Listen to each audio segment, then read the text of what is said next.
first from our community, talk from individuals within us. Yeah. So how do you get people to understand that? Because I mean, just in growth in general, you have to start from within and move forward. So one of the ways is a lot of the work that I've done is with substance abuse, and so a lot of groups about the cognitive interventions, and I also work with men who are perpetrators of domestic violence.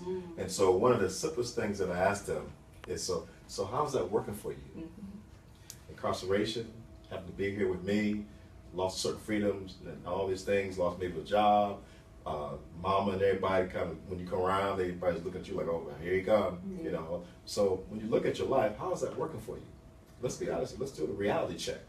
And within that reality check, that's where, in spite of what you might want to mask up and act like, when we do a reality check, it is what it is.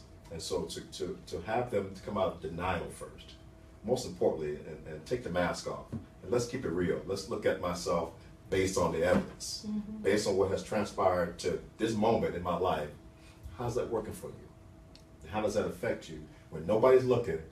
Because we men have trouble with our feelings, you know, and I'm one who, I call on you to feel and talk about how you feel, to grasp so that can help you come out of denial, right? And so that's one of the first steps that I use is to get, let's go on and get inside and talk about how you really feel.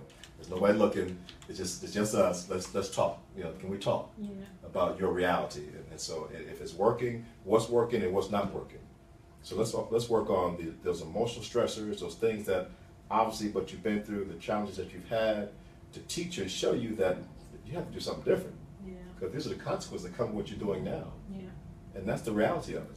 And so we can dance around and blame external, the system, the man, mama with it, daddy with it, but you know, certainly those that have effects on you, right? Based on when you were a child, the things you went through, the traumas that you experienced, absolutely. And so to identify what those traumas were, how it affected you, and work from there, is talk about it and have them talk about how they really feel, and then you can move from that. But and I think that goes that whole victim, going from victim to victor, and being able to make that shift to that perspective. And to me, the victim outlook is it's not fair. Things were done to me. The victor aspect is life makes perfect sense, and I get how it works.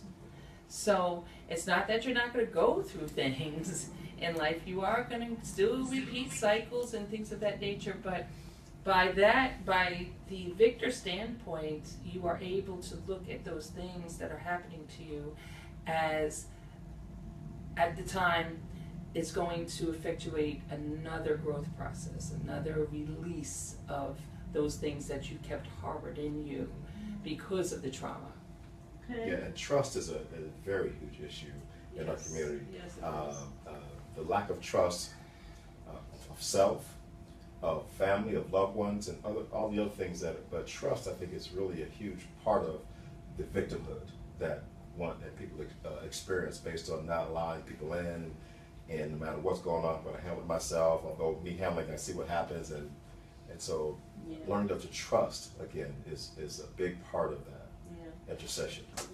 So how long have you guys been doing this thing with the University for Parents, and what kind of successes have you seen so far? We're still within the first year for us. We came in at the same time. It was last April, was it? We actually went through training in February. So February, March. I think we had our first classes in April. So there was training in February, then they did the process of interviewing everything, and then we had the kickoff in March, and then our first class in April, so that's how it worked. But it's working. The folks that come in don't know what to expect, you know, and we're caught in the genre of social services from the mindset of people looking for things to help them, and so we've had to break that under that mold about coming with the different level of social service expectations. Where this university motif is about learning, it's about education, it's about educating yourself about yourself. Accountability, yes, accountability for sustainability. And so once we get that, we break that ice, and to really talk about why we're here and introduce the curriculum. It opens up a whole other mindset. And with Dr. Fiyah, I know she does hers well with her tools, and I use my tools from my reentry work and my counseling and substance abuse and our transpersonal perspective to be able to merge that. This curriculum allows us to merge because it takes more than one way. Yes. I liken it to 285. We can all get downtown 285, and we can go all kinds of directions, but we still get downtown. And so this curriculum allows us to do that. And so as they respond to us, as they talk back to us, we have the flexibility to meet them where they are within the curriculum. So your age groups are from teens all the way up until, I mean, does it run the gamut? Grandparents. Wow. Yes, Okay. yes. That's pretty cool. But again, it's because we know the family, the whole family, totality of the family needs healing. And so again, that's why I said earlier, that the ones we reach into, they go back to their families and that environment. And so that's where we try to invite them all to come in, if possible, so that we can reach all of them and teach all of them, and not have one go back to that and be drawn between, okay, I gotta act like I'm still that because I need it, or can I really now accept my new learning, understanding, and grow when I'm finding myself anew, and yet going back to those same environments. Now I'm caught between having to make a decision on which way do I go until I get strong enough.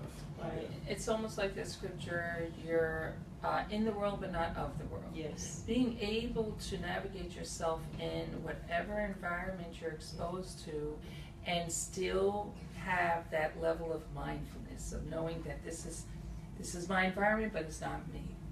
These are my thoughts but it's not me. Still kind of getting that on such a almost cellular level that you're in the world but you're not of the world. One of the ways that I teach and we teach how to do that is to be that proverbial observer. You know, instead of just going through life, actually look at you going through life. Yes. How does that look from if you were to step back and be able to watch yourself go through a day, what would that look like?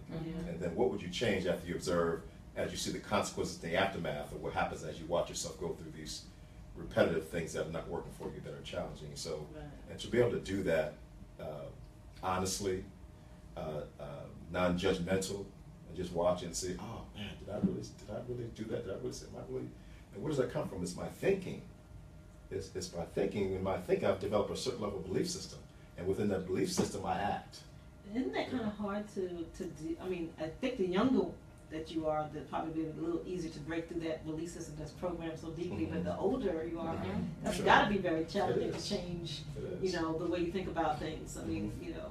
But that's where the evidence, though. Yeah. Evidence is undeniable. Yeah. Evidence is undeniable.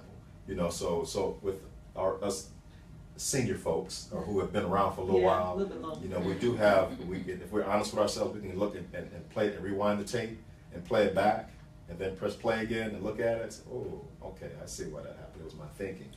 I thought that I knew, or I thought this, and so based on what society says or what our culture says, or based on what my family's done all along, and who am I to question it? Based on when I go to church, and that's what they're telling me, and then so now I'm a sinner, so now I'm but just to go to hell. So why should I care? Because I'm already doomed. And so in that doom mentality, therefore, is so to change that, yes, it's very difficult. But I think that we all have a God-given ability of discernment, in spite of a lot of us for judge, but we do have discernment as well. And so with that discernment is what we try to get them to be, to actually take a look at without judgment and be okay with, this is why these things happen, because of my thoughts. Right. And that thought, there's actions after the thought. So that's the tough part, but it's a case-by-case scenario. Yeah. You know, as we learn more about the person's background and know how much that's influenced that thought process and that belief system, then we can start doing the work from there. Right. And have them see how that developed. You know, go back and go, but that's okay. I see. Dad used to do that. Mom used to do that, and be able to connect the dots. And so once us older folks can connect the dots, we have the ability to change. Right. But you have to want it, though. That's the key. You have to want it. You have to want it. So what kind of feedback are you getting from some of the students that you guys have? I mean, how are they receiving it? Even last night's class, 2 students that was at the other session, I was thinking about that today when she was talking about people coming back from her program. 2 students came back last night and sat in class, and they said we want to just sit in class because they're really enjoying the process. I know I've been to one or two. Well, exactly. Yeah, exactly. You get caught up, and they're really interesting. Yes, and I even got some on the side that have asked for counseling. And, once I go into private practice, obviously it's a paid process, but they've come with skills that we've been bartering. So I actually started a few projects with students that have certain skills and been able to have them produce certain things for me. Awesome. Yeah, awesome. yeah. That's great. I think it's such a really powerful program, and I mean, our community needs it so badly. And that, we just, whenever I hear people talk about the African American community, it bothers me because there's so many just also talented in so many different ways, and so much is being smothered by some of the things that you hear, and then the young people absorbing some of this negativity about who they are supposed to be, or what people perceive them to be. Absolutely. And they don't see their own potential. And then those of us who are maybe a little bit older are afraid to, go for whatever dreams they may have because of fear of whatever, whatever their family and friends or whatever might be thinking. If it's outside of the normal, don't even bother. For me, is we help folks find purpose. When you're living a purposeful life, things change. Yes. They absolutely change. When you find we all have our nature is to be purposeful. We don't come here to be out of purpose. And so tapping into the person's purpose, and I have meaning, I'm worthy, Getting up to do something. Yeah, and so that's the goal. So I find that and right now I start a new class for U of P at Gateway Center. It's a homeless center for men now downtown, and I deal with veterans as well as just the regular populations. And what I find with the men is that when you talk about as men having a purpose, an intrinsic purpose, because we deal with parents and fathers, to what does that mean?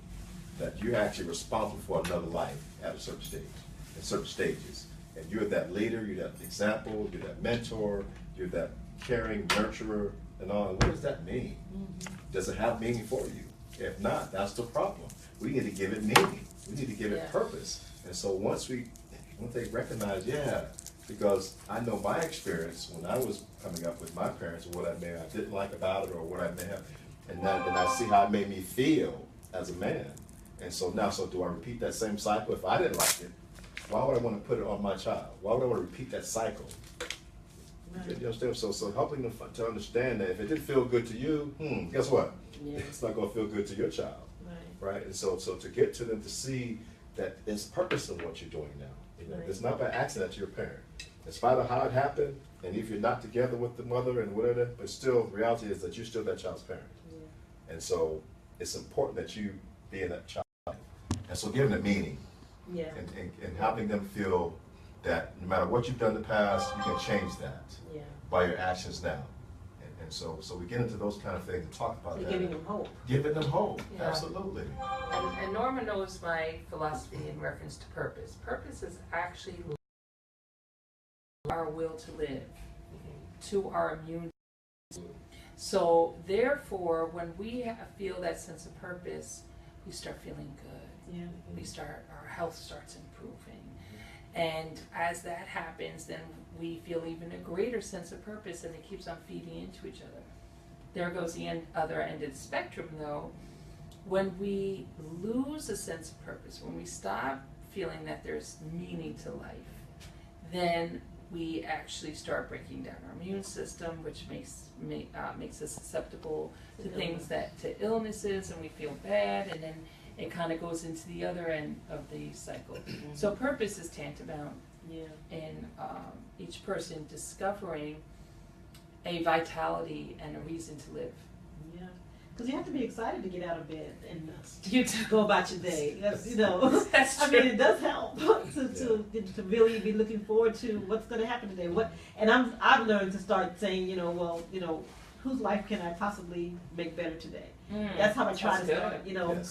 how can I bless somebody today? I have no idea. That's great. But, I ask to pray for, guidance and to show me who I could possibly bless, and as many people as possible. And so, my middle name is Joy. Jocelyn, that's what my mother, they call me Joy at home. And I don't know if that was a mistake or not, but I tend to not be, I don't hold on to negativity for too long. I mean, I have my days where, all I want to do is stay in bed and cry, but they're very, very few and far between. I think I may have had maybe 5 of them in my whole life. But, I'm one of those silver lining kind of people, and it keeps me from being sick most of the time. I don't have a lot of negative things happen to me by the grace of God. I don't attract a lot of, I have family members that bad things are always happening to them all the time. And it's like, how? I'm friends too. I mean, it's like, I kind of feel bad sometimes, okay, because I said, well, things are going kind of well. I mean, they're not perfect, but they're going okay. And why is that person always having all this negative stuff happening? But it's all that attraction thing. Sure. That's a real thing, isn't it? Yeah, it is. And that's great you said it, because our moments of going to sleep and our waking moments are the most powerful moments that we experience. So. We're going to take a break. Dr. Jerome Maultsby, and we're listening to WCEG Talk Radio.com. We'll be right back.